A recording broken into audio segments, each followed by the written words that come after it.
Welcome to another Wife Pour Wednesday. I have my beautiful wife in the room. Any rule of thumb to this pour that you want to share, or? I'm going to preface this with audience. I am sick. I usually sound like an angel. A little bit of congestion.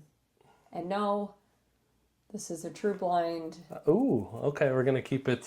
Drink it and try and find the common denominator. Keep it dangerous tonight. All right, let's get into it. So I'll start with Glass A on the right, my right. And we're going to go to the left on the nose and see what we got. Okay. Wow. A lot of fruits in this one. A little bit of caramel. Very light oak. A little bit of a spice note in there too. Very nice. I like Glass A's nose. All right, glass. I've forgotten what I poured. That's fine. We'll find out at the end, right? Glass B, let's see what we got.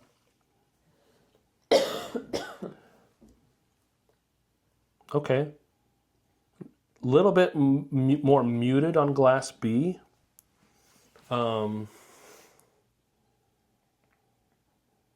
I'd say more oaky on Glass B. Still a little bit of fruit, a little bit of sweetness in there as well. Glass C. See what we got. Okay, back to nice fruits. What is that?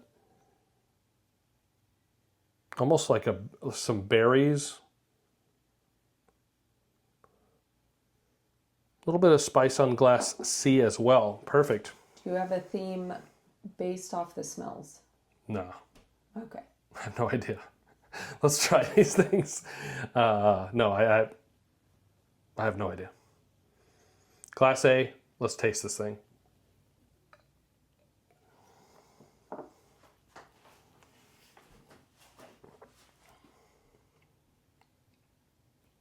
Whoa. It's definitely proofy. It's got a really nice, what is that sweetness? It's like almost like a cinnamon bark. Ooh, not a cinnamon bark, like a cinnamon round that you'd get at your grandma's candy dish. Oh. Those cinnamon discs. You know what I'm talking about? I mean, literally no one has ever called them that, but what are they called? I know what you're talking about. Cinnamon discs? What do you call them? I don't know. I'll think of it and then I'll make fun of you. I feel like it's a cinnamon disc. Check me in the comments. I believe it's called a cinnamon disc. Very cinnamony. Very nice. Proofy though. It feels like it's a higher proof. I have no clue what that is, but I like this. This is this is tasty.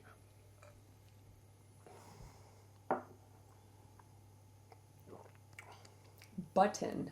A cinnamon button? Never heard that in my life. Or a fireball. No, not a fireball. I feel like that's those hard candies, the round ones. Not the round ones, the flat ones. Glass A, very nice. Cinnamon, a little bit of oak, a little bit of like a baking spice note in there as well. A lot of sweetness to that as well. All right, let's go with... There is something called a cinnamon disc. Yeah. I apologize. I know. That's a stupid name. That's what they're called. Okay. All right, Glass B. From the dollar store in case any of you wanted to go get Or some. your grandma's candy dish. Coming to your grandma's closer. candy dish closest to you. All right, we're on to Glass B. Let's see what this one has on the palate.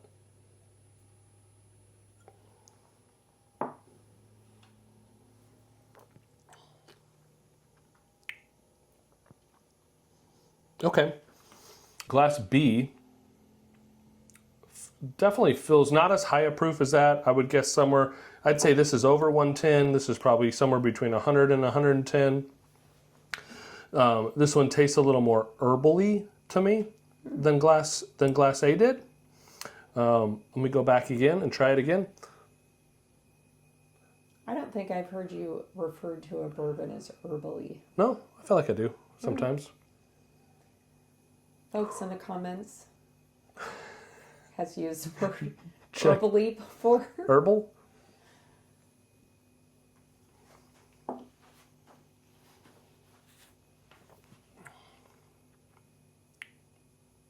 Yeah, light caramel, definitely more floral, herbally type palate to that or taste to that. A lot less sweet and a little bit of spice, but a lot less sweet than Glacé. Not bad. I like it. Just completely different than what Glacé was. Right. On to Glass C.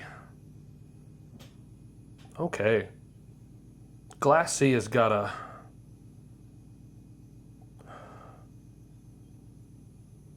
really nice, what is that? It's not caramel, it's like green apple candy on this one.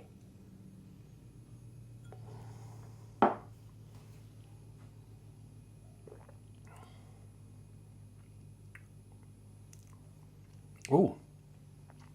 It's got like a little bit of a green apple mintiness, almost like a little bit of a peppermint. Wow, the finish on that's spicy and long. I'd guess that one's a higher proof one as well. All right, let's run back through them. CBA. As of right now, I think I'm leaning towards B being in last place.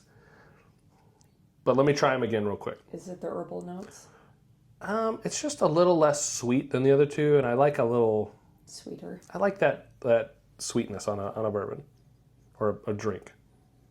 But man, this one is. You know what this one reminds me of? Oh, that's so root beery, like a spicy root beer on the nose. Mm. Like a sarsaparilla? I'm wondering if this is a Bardstown.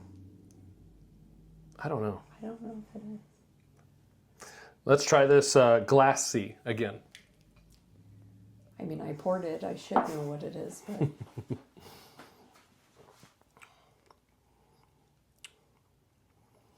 Glass C is very good. If I had to guess, I'm going to throw a guess out there. I think it might be a rye whiskey. Mm. And that really tastes, it's just because of that like minty note that I'm getting. It's very nice though. Very nice rye, if it is a rye. Let's go back to Glass B, see if it's still florally.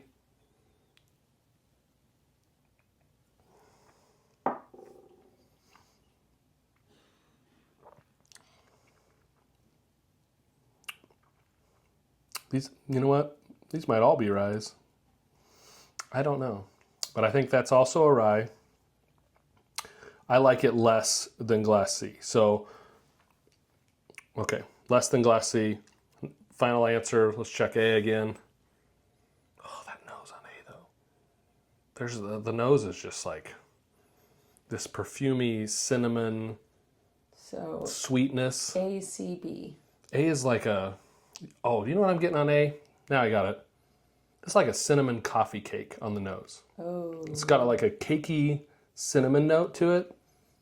Love a coffee cake. That's so nice.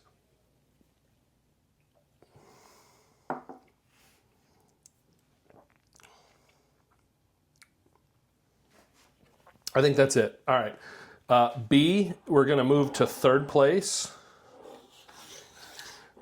C. Ooh. We're going C and A real quick to see which one gets first place. Nose, again. A wins on the nose. Try the palate.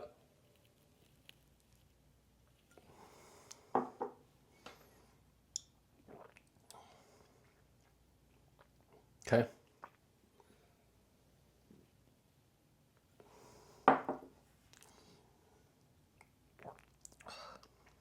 Yep. All right. We got it. B, C, A, third place, second place, first place. In third place, and I'm going to guess all ryes. Or at least B and C are rye. Could be totally wrong. In third place, we got B, OKI Reserve. OKI Reserve. This is a blend, low rye bourbon, not a rye, okay, 8 to 10 years old, high rye bourbon, 3 to 8 years old, 95.5 rye whiskey rye corn whiskey, 9 years old, and a light whiskey, 10 years old. Well, so doesn't that count as a rye? No, it's a blend. It has rye in it, but it's a blend. Okay. Well. Very good. This is a slept-on bottle. Whew. Okay, so if that's in third, now I'm curious as to what's in second. Glass C in second. We got Old Overholt Rye 10-year. That is a rye. And it definitely had more mintiness. And I think this came in third in another Wife Pour Wednesday. To be fair, So that's wild. the path I was going on was Rye whiskey. Oh. And OKI said rye about 8 times on there. Yeah, it's just a blend though. Okay, well. But it has a lot of rye in it, so. So you did good. Yeah. You guessed the right Yeah. That's cool. path. That's cool. Now I'm really curious what A is. And first place, Glass A. I did call this. Bardstown Seelbachs 1 Rye. This one, I think I said in the video, at root beer float or spicy root beer. This one, definitely, every time I've tried this, knowing what it is, I get a spicy root beer on it. That one, I think I called it out. I don't know. We'll have to run the film back. But I'm pretty sure I said a Bardstown You did Rye, say Bardstown. and that's this one. Yeah. So, wow, Bardstown Rye. This is a pick by Seelbachs. I'd said it was also a higher proof, 119. I think I said 110 to 120. So 119. This one I said was lower, and it's 100 proof, which makes sense. And this one is 121 proof, which is higher. So, Rye Whiskeys, mostly Rye Whiskeys. No, these are... Rye adjacent. This is funny. So go back and look at a previous Wife Pour Wednesday. This 10-year cast strength Jim Beam product, Old Overholt Rye Whiskey was in third place. It slowly moved up but I think in that one, it was the only rye maybe. in the blind. And so the bourbons just were so much sweeter, so that one shined. But head to head with some other ryes, didn't do too bad. So this was awesome. Great job, baby, pouring up these. Thank you. Thank you. Hopefully everybody enjoyed. Check in next Wednesday for another Wife Pour Wednesday. Cheers.